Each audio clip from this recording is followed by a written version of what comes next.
जरे दियावा में बाती काटी के, जरे दियावा में बाती काटी के। अरे सचिन बाबू हमारे सवाल का जवाब दे दा तब तो है हम जानी। अरे तला सुना, अरे गैया के घिउआ हो दिया में ढरला। अरे सुना आगे, गैया के घिउआ हो दिया में ढरला, अरे दिया में ढरला। उरी रुइया के जरे दियावा के बतिया रुइया के, जरे दियावा के बतिया रुइया के, जरे दियावा के बतिया रुइया के। समझला।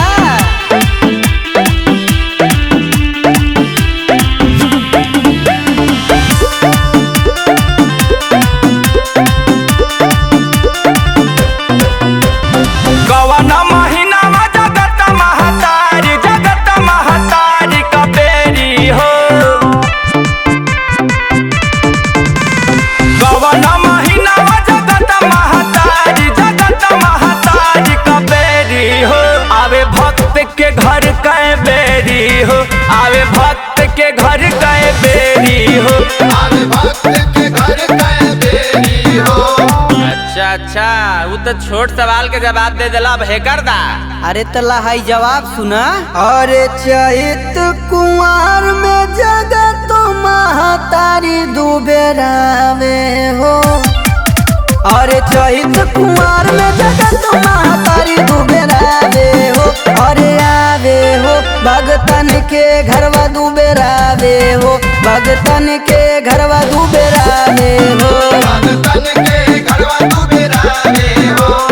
अरे और कुछ पूछे को तो पूछला।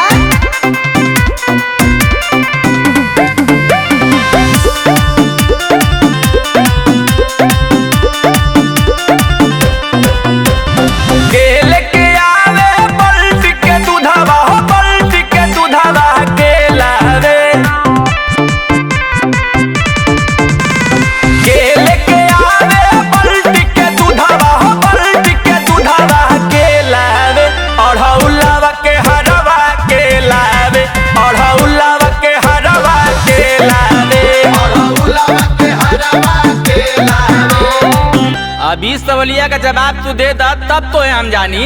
अरे ये तो बहुत सरल जवाब है।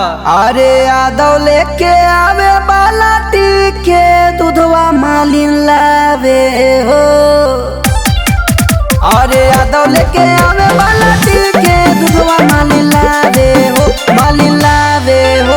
ओढ़ा उलावा के हरवा मालिन लावे हो, ओढ़ा उलावा के हरवा मालिन लावे हो, उलावा के हरवा मालिन लावे हो। हल्के मतली हमके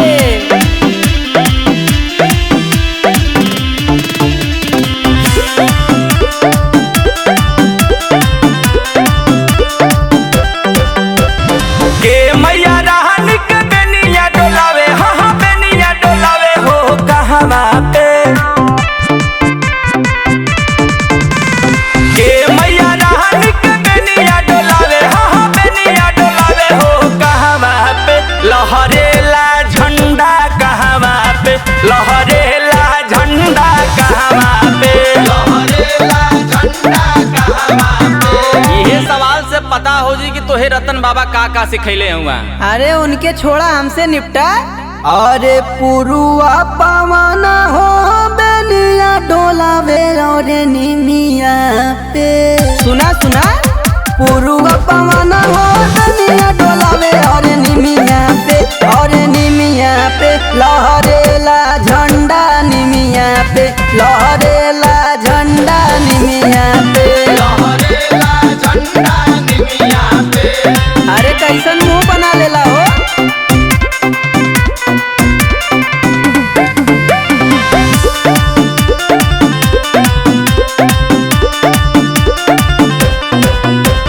के करा के मैया हवेलिया चरावा,